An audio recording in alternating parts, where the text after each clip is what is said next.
things working. I'm already not having a better luck with some extension. I at least got 40 minutes before I... There we go. Kick it just right. You're in luck. Today I want to talk about change gears a little bit and talk a token surface scientist in the crowd. So talk a little single crystal surface science. And we've been doing some work for about 10 years now looking at relationships between the structure of metal oxide surfaces and their reactivity. And for this crowd, I probably don't need to provide much motivation for that. Let me just say a little bit. The concept of structure-sensitive and structure-insensitive reactions has been around for quite some time.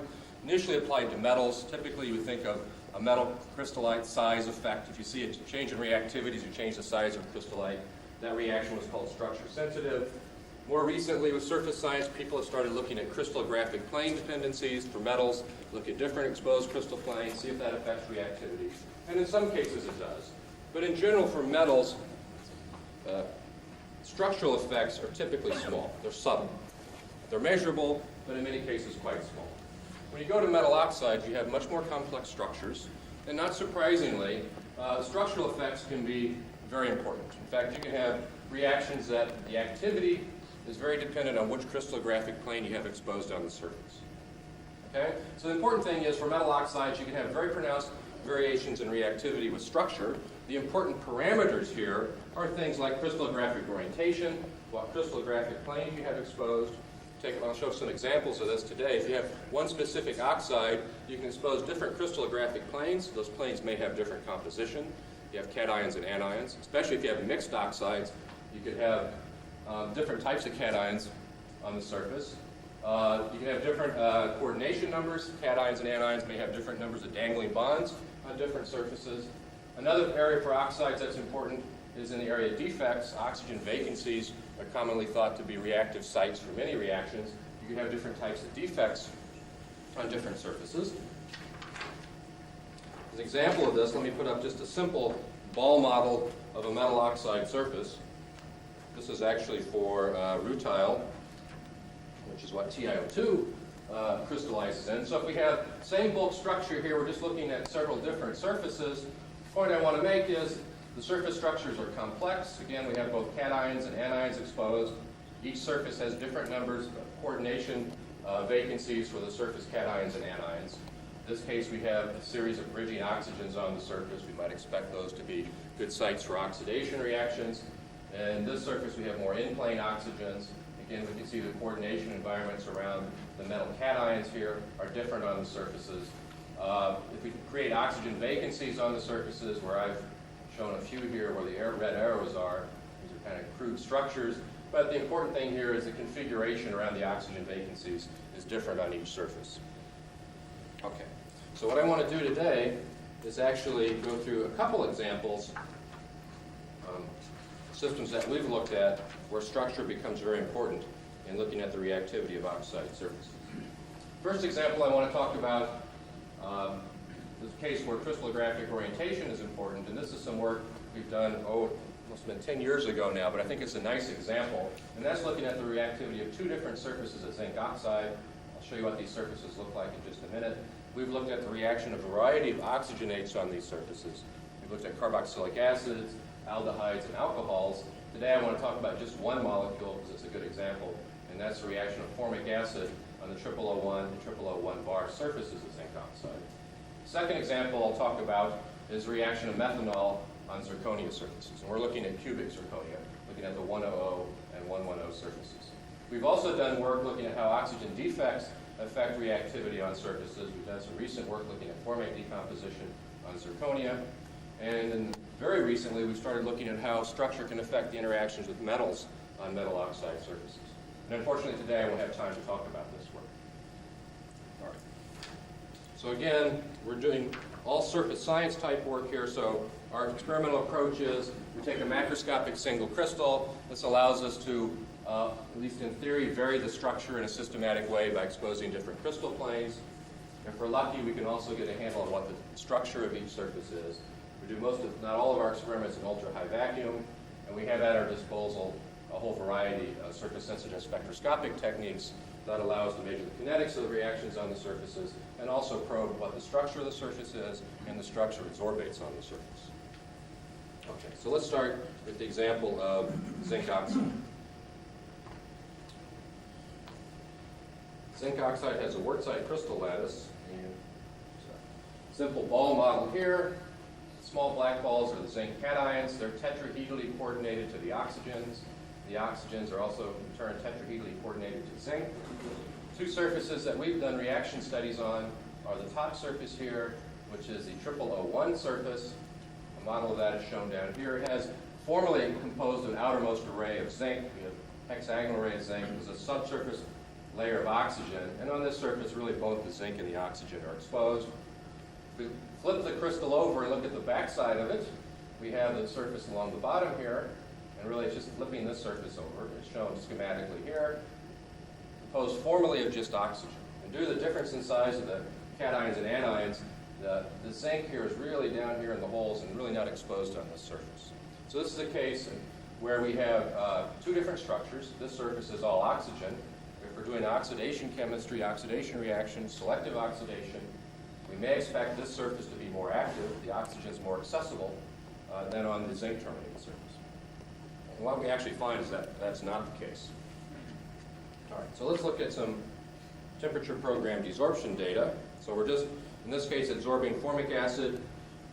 This is the zinc-terminated surface at low temperature. We just heat it up and monitor with the mass spectrometer whatever's desorbing from the surface. We get some molecular formic acid back off at low temperature. This is just weakly bound physisorb species. At higher temperature, we see a variety of decomposition products. Temperature slightly below 600 Kelvin, primarily unselected decomposition, just oxidation products, CO, CO2, water, a little bit of hydrogen. We also get a small amount of the formic acid back.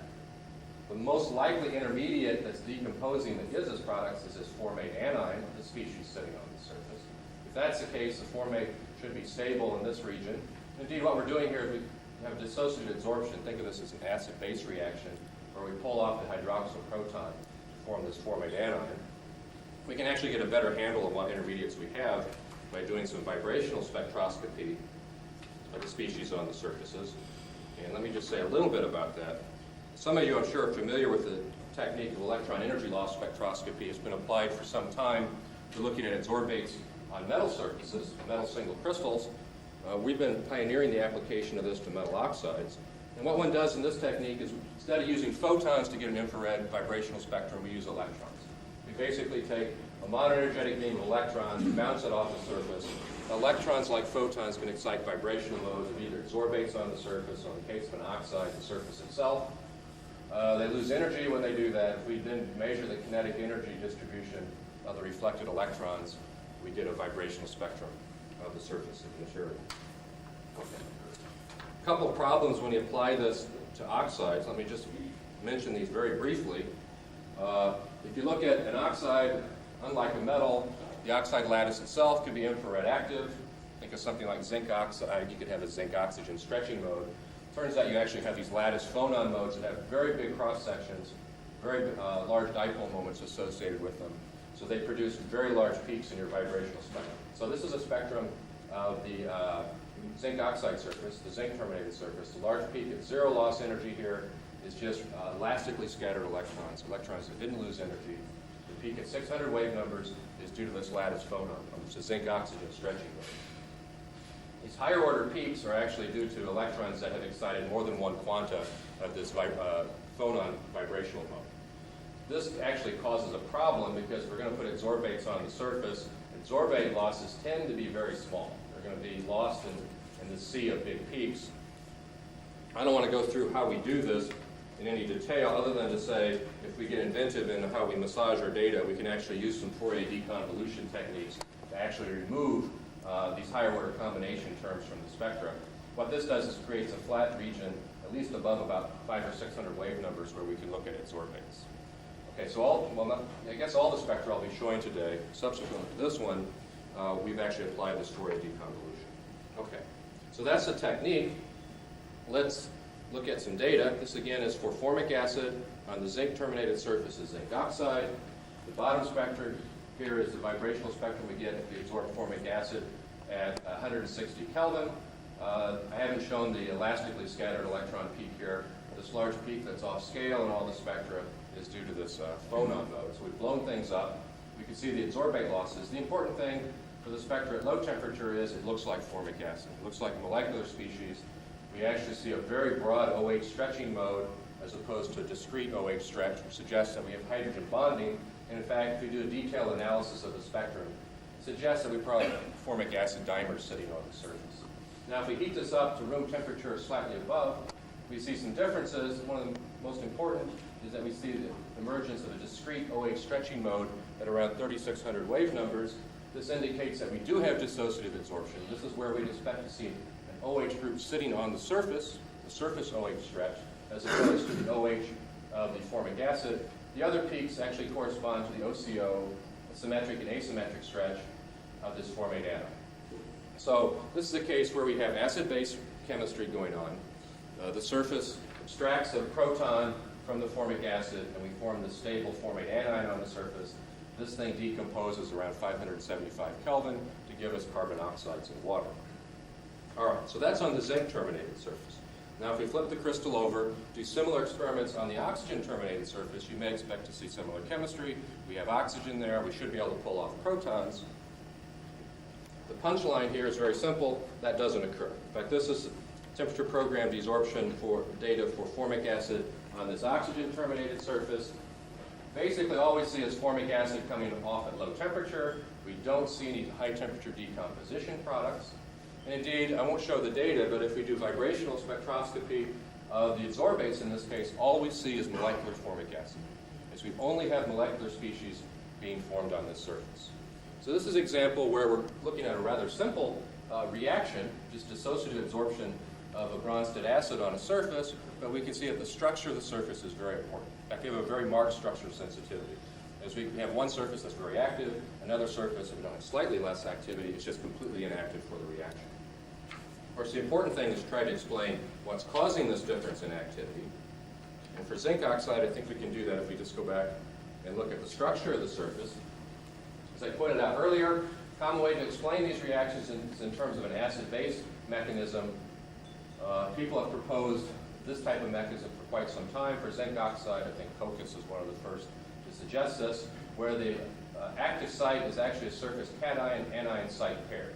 So based on this mechanism, we take a Bronsted acid, carboxylic acid. It adsorbs dissociatively across one of these site pairs, where the oxygen acts as a Bronsted base, extracts the acidic proton of the acid, and the conjugate base anion of the original acid is stabilized by interaction with the surface cation. The important feature here is that we actually need both the cation and the anion to have an active site. So if we look at our two surfaces of zinc oxide, well, we have such species, these cation-anion site pairs, on the zinc-terminated surface, so we can envision how this type of dissociative adsorption can occur. While on the oxygen-terminated surface, although we have the oxygen that may be able to pull off a proton, there's no place to park this conjugate base anion. And apparently that's enough to make this surface completely inactive for these types of dissociative chemisorption reactions. And I should point out, this is for this dissociation of Bronsted acids on the surface. If we look at different classes of reactions, we can actually find that this surface is active. And one class of reaction this surface is active for is oxidation of aromatic compounds. And it turns out that these surface oxygens are very good electrophiles, and they add to the aromatic rings. So the structural effects obviously are going to depend on what type of reaction we're looking at. Okay, that's a case where we have a very marked structural sensitivity. Again, one surface is active, another surface completely inactive. The second example I'd like to talk about today is ones where things are a little more subtle. And that's for some reactions of alcohols and carboxylic acids on zirconia surfaces. Bert was talking earlier about one application of zirconia. We're interested in zirconia for a variety of reasons. By itself, it does have some catalytic activity in isosynthesis and methanol synthesis. It's also used as support for metals, probably most notably in automotive exhaust catalysts. We've also been doing some work with solid oxide fuel cells, and in that case, yttria-stabilized zirconia is actually used as an electrolyte. Reactions on the surface of that electrolyte are very important. That's another case where structure is an important parameter. To date, we've done looked at primarily two different molecules on this surface, formic acid and methanol on the 100 and 110 surfaces. And today I'll be talking about our work done with methanol. We're interested in methanol primarily from the angle of synthesis gas reactions on zirconia. These have been studied in some detail. This is just a reaction pathway I've taken out of literature from some work by John Eckert. And basically what you see is a variety of intermediates can be formed, or at least been proposed, if you react CO and hydrogen.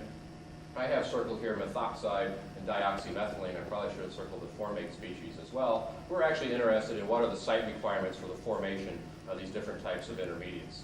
So instead of taking synthesis gas and reacting to form them, we actually, in ultra-high vacuum, do the reverse.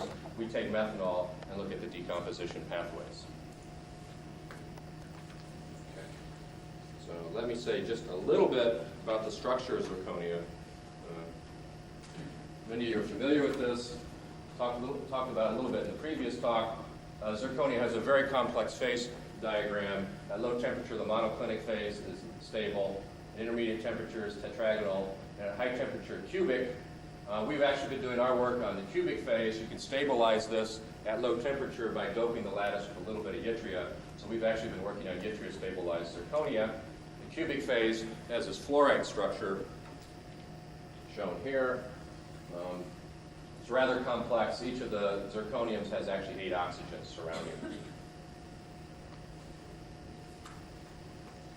Now the two surfaces we've been working on are shown schematically here. In this case where we have both the cations and anions exposed on each surface, although the symmetries of the surface are different. The number of nearest neighbors for the surface zirconiums is different on each, so we have different coordination vacancies. Also, if you look at the side views of the surface, on the 100 surface, the metal cations are slightly above the oxygens, although it's a very open surface. On the 110 surface, we actually have the oxygen and the metal cations in the same surface plane. Okay, so let's look at reactions of methanol on these two surfaces. We'll start with the 100 surface. Some temperature program desorption data again. We take methanol, absorb it, heat it up. Again, we get molecular species off at low temperature. Nothing all too interesting happens. We get some decomposition at higher temperature. It's unselective decomposition. Again, we just make CO and methane primarily. You can envision a variety of intermediates leading to these products. Again, we can identify what species is on the surface at the intermediate temperatures by doing vibrational spectroscopy.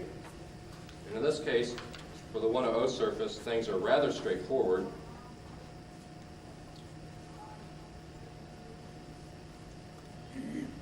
Let's focus here, spectrum at 125 Kelvin, where we just put down a monolayer of methanol. Again, we have a large phonon peak for zirconia that occurs around 600 wave numbers. We see dissociative adsorption occurring. We see an OH stretch in a position characteristic of hydroxyl groups sitting on the zirconia surface. It says that we can do acid-base type reactions here, like on zinc oxide. This adsorbs dissociatively, and indeed the rest of the vibrational modes that adsorbate look like a methoxide species sitting on the surface. We have a very prominent CO stretching mode at around 1200 wave numbers. So what's occurring here, just shown figuratively here on the bottom, we have dissociative adsorption. We're forming a surface hydroxyl group and this methoxide intermediate sitting on the surface. If we heat things up, we only see methoxide up to where we see the methane and CO produced, and that suggests that it's decomposition of this methoxide that's actually giving us this methane. Okay, so that's the 100 surface. Chemistry there is not very interesting. Things are more interesting on the 110 surface. Some temperature program desorption for methanol. You see similar features. Again, low temperature molecular species come off. Higher temperature, we see methane and CO again. One thing here is the temperature at which this occurs is about 80 to 100 degrees lower than what occurs on the 100 surface. Important feature, though, is now that we see the selective oxidation product. In fact, the primary decomposition product is now formaldehyde. So this is the case where we have a difference in selectivity on the two surfaces. On the 110 surface, we're getting at least some of the selective oxidation product, while in the 100 we saw only the methane and the CO. Now, there's possibly several explanations why you get selective oxidation here. It could just be that the mechanism for the decomposition of the methoxide species is different on this surface than it is on the 100 surface. Another possibility is that we may be forming different intermediates on the two surfaces. And if we look at the vibrational spectrum of the methoxy species or methanol species on the 1O surface, what we see, at least at room temperature, is a spectrum that looks very similar to methoxide. We see a small OH stretch out here. Again, suggests that we have dissociative adsorption of the methanol. We're forming a surface methoxide. However, in this case, if we heat things up, the spectrum starts to change significantly. We start to see splitting of the bands, and we get something around 500 Kelvin where we start to see decomposition products in the temperature program desorption results that doesn't really look like methoxide anymore. Unfortunately, we don't really have the resolution in our Eels experiment to unambiguously identify this, but if you compare to results, people have done work on yttrium-stabilized zirconia powders. John Eckert's done some of this. One species that they continually see, seen in several studies, is this dioxymethylene, where you have 2 oxygens of carbon and 2 hydrogens. And if we compare the spectra of dioxymethylene on the powders to what we see here, actually there's a pretty good correspondence. So what we actually think is occurring is on this 1,1,0 surface, in addition to forming methoxides at low temperature, at higher temperature we actually form this stable dioxymethylene intermediate. So this is again a case where we have a structure sensitivity. It's more subtle than the case of zinc oxide. Here we see a difference in selectivity. We're actually forming different intermediates on the 2 surfaces. Again, we propose a structural model to explain this difference in reactivity.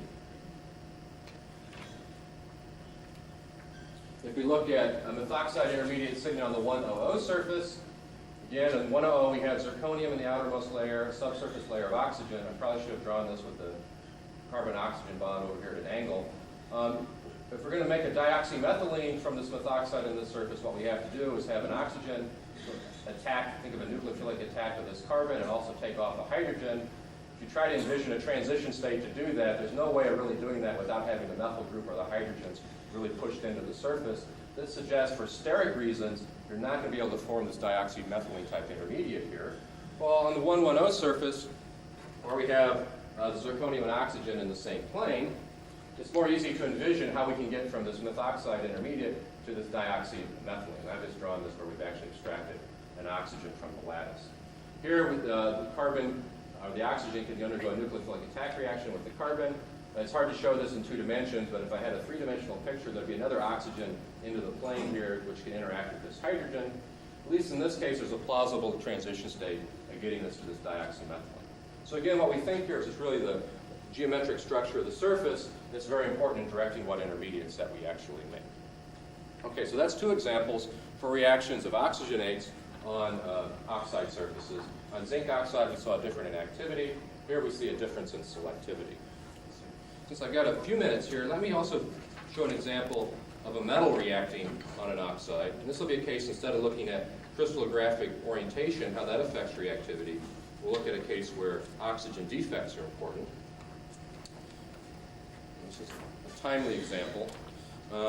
This will be for the interaction of rhodium with ceria. Okay. We're interested in ceria like everyone else because of its use in auto emissions control catalysts. Ceria is thrown in along with other oxides like lanthanum. Zirconia is another one. The role of ceria, let's see if we can fix this. The role of ceria in automotive catalysts, a variety of things have been proposed. Everything from its water gas shift activity, it's thought to maybe stabilize the alpha lumina support. Oxygen storage capacity is probably also important. It turns out ceria is easy to oxidize and reduce. One thing that we're interested in was looking at how it interacts with noble metals, primarily rhodium. People have proposed that there's a synergistic interaction between the 2, possibly stabilizing noble metal dispersion. It's also been suggested that interactions between ceria and the metal may affect the catalytic properties of the metal itself. All right. So what we've actually been doing is putting metal films down on single crystal surfaces of ceria. The surface we've been looking at is the 1,1,1 surface, which is shown here. In this case, the black balls are the oxygens, and the cerium cations are below the oxygens. All right, so what we've done is taken a single crystal in vacuum, vapor deposited rhodium on the surface. It turns out rhodium, if you do this, you don't get layer by layer growth of a metal film. You actually form, at room temperature, metal crystallites sitting on the surface. So we have a system where we have small metal crystallites sitting on ceria. For this data, I actually put down an equivalent of 4 monolayers of rhodium. And we do that and then look at the CO chemisorptive properties. So the top series of spectra here corresponds to some temperature-programmed desorption results for CO desorption from this system. The bottom is for CO2. Let's just focus on the top spectrum in each set. If we look at adsorb CO, desorb it, we get CO back off at around 520 Kelvin. This looks like CO coming off bulk rhodium. Okay, so there's nothing special about that. The interesting aspect is that we see a small amount, notice the scale factor here, of CO2 also being produced. The question here is where are we getting the oxygen to make CO2 out of the CO? And the obvious answer is from the lattice itself, the oxide. So we may either have oxygen migrating up onto the rhodium or possibly an interaction at the interface. And if we do things like photoelectron spectroscopy, we can actually show that we are reducing the cerium dioxide slightly as we cycle these TPD experiments. What these subsequent set of spectra are is we just treated the sample to a series of higher temperatures. It turns out as you go to higher and higher temperatures, the metal starts to center. It agglomerates into larger particles. When that occurs, we get lower surface area, so the amount of CO that absorbs gets smaller. What we actually see, though, is the amount of CO2 drops off much more rapidly than the amount of CO. This suggests that we probably do have an interaction occurring at the interface between the particles and the metal. So if I propose a cartoon to explain the results we have here, we just have metal rhodium crystallites sitting on the ceria. CO on the rhodium looks like CO on bulk rhodium. It comes off at 520 Kelvin. At similar temperatures, we appear to have an interfacial reaction where oxygen from the cerium dioxide can react with some of the CO2 and make a small amount of CO2. Now what we found is that if we continually do this experiment, sooner or later we start to reduce the surface of the oxide because we're removing small amounts of oxygen. And after doing that several times, we started to see some differences in the CO desorption properties. In fact, what we decided to do then was actually just reduce the surface and put down rhodium and see if we see a different type of interaction on a partially reduced ceria surface. And we can reduce it by a variety of means. We were actually doing it by preferentially sputtering oxygen off with a high-energy ion beam. If you do that and look at the photoelectron spectra, we can actually show that it's reduced. It turns out, if you look at the binding energy of cerium 3D electrons, it's very complex. This spectrum A here actually corresponds to totally oxidized cerium dioxide. Cerium's all in the +4 oxidation state. There's 3 different shake-up features, so you get a very complex spectrum. It turns out that this peak way out here is very indicative of cerium +4. If we sputter the surface, we get a spectrum that looks simpler, but it turns out this spectrum actually corresponds to a mixture of cerium +3 and +4, and you can see that the amount of +4 has gone down by this peak out here. Okay, so we've sputtered the surface, we've reduced the surface, we have a mixture of cerium +3 and +4 sitting on the surface. We can then put down the metal, we absorb rhodium, or vapor deposit rhodium in the same way. Look at the CO adsorption properties again, and what we find, there's some differences. We still see CO coming back off at around 520 Kelvin. I haven't shown it, but we also get a small amount of CO2 produced here. The interesting thing is we see a second high temperature CO desorption state at about 60 to 100 degrees higher. And you can see here for samples that we haven't heated to very high temperatures, the proportion of the low temperature CO to the high temperature is about 1 to 1. So we have a case here of what we think is occurring. The rhodium is somehow interacting with either oxygen vacancies on the surface, or you can think of that as cerium +3 sites. Somehow this interaction is affecting the chemisorptive properties of rhodium. CO absorbed on these sites is stabilized significantly. Okay. So again, a cartoon of what's going on here. We have metal crystallites sitting on our partially reduced surface. An oxidized portion of the surface, the CO just comes off where it normally does at 520 Kelvin. On reduced portions, we don't know whether we have isolated rhodium atoms interacting with localized defect sites or possibly at the interface of a particle where we have a cerium +3 site. But CO absorbed on these sites associated with the reduced portions of the surface comes off at a slightly higher temperature. So this is an example as we vary the structure of the surface, in this case creating oxygen vacancies. That's affecting how the surface interacts with this metal, and in turn that affects the chemisorptive properties of the metal. We're actually trying to now do some atomic force microscopy on these types of samples to see if we can actually isolate what types of metal structures we have. Since my time's almost up, let me conclude there by saying that I hope I've demonstrated that surface structure is a very important parameter and determine the reactivity of metal oxide surfaces. We looked at a couple examples of how crystallographic orientation can affect reactivity. In the case of formic acid on zinc oxide, were two different surfaces. One surface was active for dissociative adsorption of Bronsted acids. The other surface was not. In the case of zirconia, we saw different intermediates formed from methanol on two different surfaces.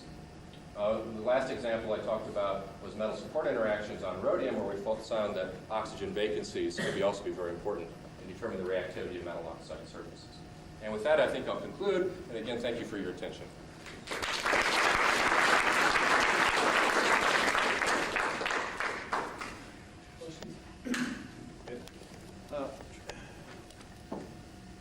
I guess you don't have the resolution to look at the linear CO and the gem dicarbonyl. We do now. We're doing that right Because now. I'm wondering if the oxygen vacancies might alter the oxidation state of rhodium, and that may be in fact giving linear too. That's a system we're studying right now, and we're doing the XPS of that to look at the rhodium to see if we're changing the oxidation state. That's one thing we're doing. Also have a student who's trying to look at the vibrational spectra of the adsorbed CO. Turns out the latest generation of EEL spectrometers get resolutions down into the tens of wave numbers, close to what you get with IR. So we can see all the different types of CO on the surface, and that's work that the student is doing right now. You need about 30 wave numbers. Yeah, we get down to 20 wave numbers without too much trouble. We have done similar experiments of platinum films on zirconia, and zirconia can't reduce quite as easily. And we, at least on the single crystal, have seen some strange effects where we have seen very low CO stretching frequencies, down in the 1600 wave number region, that people don't see for like platinum single crystals. There's nothing that low. And what we think may be the case is are CO species that are bridged between the metal and the support. And people have proposed such things in IR studies of powdered samples. We're trying to see if you actually do have those. If that's the case, those real low stretching frequencies are weakening that bond. They may be important catalytic species, at least in oxidation reactions. A couple of questions. In the zinc oxide case where you were looking at the oxide terminated surface, you said is relatively inactive. Do you possibly have hydroxyl on the surface, because it's hard to explain the inactivity of oxygen? That's a good question, and the answer is no. We can tell because it's difficult to detect hydrogen, of course. You're never sure when you have hydroxyls or not, but the vibrational spectroscopy is the one technique that you can see the OH stretch. And in vacuum, we can treat these up to like 1,000 Kelvin over an extended period of time, and we really don't see that. And it is surprising that surface is not very active. I mean, you think if for oxidation, it has oxygen sitting there, and it should be easy to remove that oxygen, that it would be active. Other people have done similar sets of experiments. Harold Kung was probably the first to sort of look at this, similar results. It turns out if you're not careful in how you prepare that surface, you will get some activity. If you sputter it too much or beat on it a little too much and create oxygen vacancies, then you start to see some activity. And the decomposition kinetics are similar to what you get on the zinc surface, but it never becomes as active as what you have on the zinc terminated surface. The second one is related to the cerium and rhodium on cerium oxide. In that case, how are you ruling out that you're not getting some disproportionation in addition to oxidation? I mean, that's the obvious question as to where the oxygen's coming from. Couple ways. One, we see the surface of the oxide being reduced, which suggests that we are removing oxygen from the lattice. Another experiment, actually we're following up on some work of my colleague Ray Gordy, where he took some cerium dioxide thin films he made by spray pyrolysis, so they're polycrystalline films, put down rhodium, and did similar types of experiments. And what he actually found in that case is he made CO2, but about 30 to 40% of the CO was oxidized to CO2. Well, we only see on the single crystal like 2%. For the 2%, you have to be careful because it could be disproportionation. I think, though, if you look at his work on the polycrystalline samples, similar results. When you have 30 or 40%, it doesn't really make sense that it's a disproportionation reaction. If it was, you would end up with carbon all over your samples, and he doesn't see them. But that is a possibility. One way we're thinking about looking at that is doing some isotopic labeling experiments. That'd be the obvious thing to do. No, the use of oxygen from cerium you know, it makes sense, but I'm saying you may have both going on. That's a possibility. Yeah. You said this is of interest because of the combustion of CO.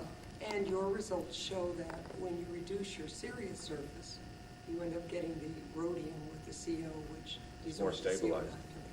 Are you suggesting that if you wanted to be successful at combustion, you would want to avoid those isolated rhodium species, i.e. put something to pump up the oxidation state of Syria? And Initially that's what I would say, because obviously if you're stabilizing the CO up to that higher temperature, that's not the species you want.